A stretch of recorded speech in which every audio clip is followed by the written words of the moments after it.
Hello, my name is Doug Ray. I'm the head golf course superintendent here at Applecross Country Club. We are a private 18-hole facility located in Chester County, Pennsylvania. So you're probably all wondering, how did I become a golf course superintendent and why would anybody want to choose this career? Well, it all started out as me as a 13-year-old working as a caddy on a golf course. I would watch my father every single day go to work and wear a tie. And I told myself, I enjoyed the stories of the business life, but I didn't want to suit up into a full suit and tie every day. So I continued to caddy, but I had a love for the game of golf and wanted to work with my hands. Wouldn't say that my grades in high school were the greatest. Didn't have the highest math skills and science skills, but I enjoyed learning. But I also wanted to take this career to another level. So I knew at some point in my high school years that I wanted to work in the turf industry. And at that point, there was an agronomy major that you could take at Penn State. So I decided to take that route. After my first year at Penn State, they offered up the turfgrass science degree, which I pursued. This took me into golf course management, which is what I really wanted to do going into college. Now, I know not everybody knows what they want to do, but I actually had a plan in line and ready to go. But my connections through caddying really kind of gave me the foundation of my job. I knew I wanted to be outside. I knew I wanted to manage people and have a career at that. So how many different jobs did I have before becoming a golf course superintendent?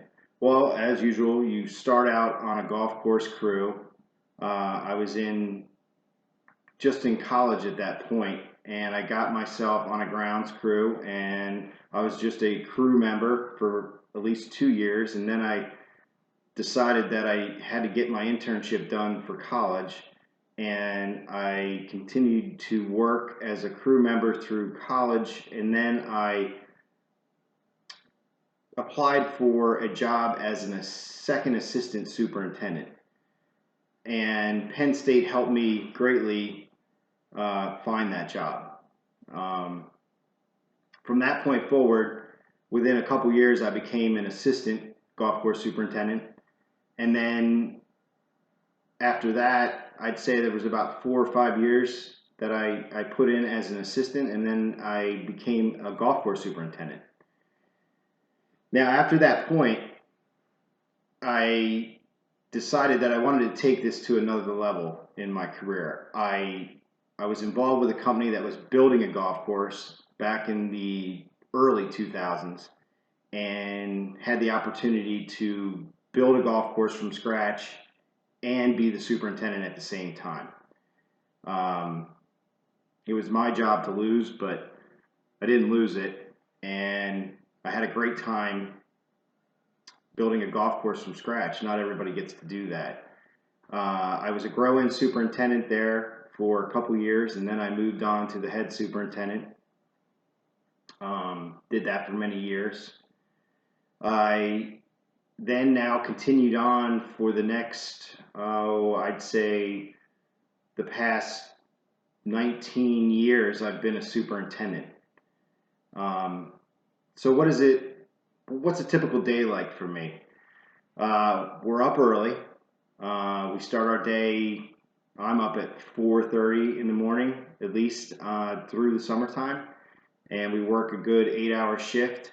And me as a superintendent / manager, I can be here till an extra hour or two, depending on what needs to get done and prep for the next day. So there's a lot of dedication that goes with my job and a lot of planning. But we start our day. We have a group of gentlemen that come in and ladies that work on our golf course, and basically each person gets a job and gets sent out to maintain the golf course. There's different jobs from mowing to bunker maintenance to course setup. I have a lot of people doing a lot of different things, but myself, I'm the one that has to make sure that all these things get done and get done before the golf play starts for the day. So what would be a positive thing about my job? The biggest positive that I have is that I get to work outside year round. Now I know that it gets cold, it gets hot, but I'm outside and I'm enjoying myself. There's a specific drive in a superintendent, I think, to become a superintendent. You want to get up and you want to be out there prepping a golf course for people every single day. It's a 24/7 job. I mean, definitely during the growing season here, and you work weekends, and you're on call. And if something happens to the irrigation system, or something happened to a golf green, or damage, you have to be out there and be ready to fix the problem. The other positive thing about being a golf course superintendent is I feel as though you wear many hats.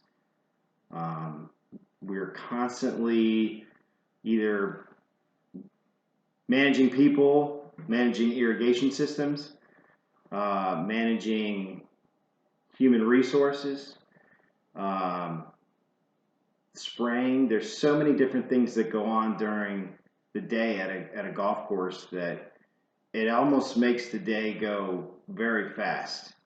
And there's days that can be slow too if there's not a lot going on, but everything it's always changing, and that's what I find so exciting about this job. The only negative thing I would say is always try to be a person that can give jobs out to people and delegate and make sure that you have people below you that can handle the job.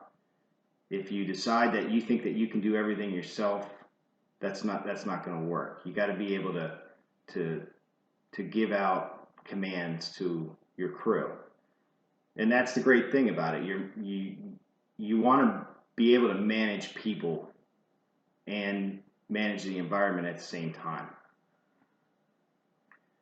So looking back on my educational path, you don't necessarily have to have a full 4-year degree like I went for. There are 2-year certificates, there are online programs, and I know a lot of people that have graduated high school and went on to become golf course superintendents. I'm not saying that a higher education is not going to get you a better paying job, but there's many people out there that are really good at what they do that didn't go to a 4-year school. So just remember that you can get this education online. Other advice I would give to somebody in this field is just make sure that you have the time to work at the job, because it's always going to be there. The golf course never quits. You're gonna lose time on weekends, and you got to really learn how to schedule your family life and make sure that you're there for your family and your kids, and still juggle everything at work. You can do it. Anybody can do it. You just have to have that drive. Any other information that I could give you is that just make sure that you do try to do as good as you can in school, and make sure that you're picking the appropriate classes to bring you into the turf industry. And with that, I hope you have the drive to become a golf course superintendent, or possibly an assistant or a crew member. It's a great industry, and there's a lot of great people in it. And I wish everyone the best.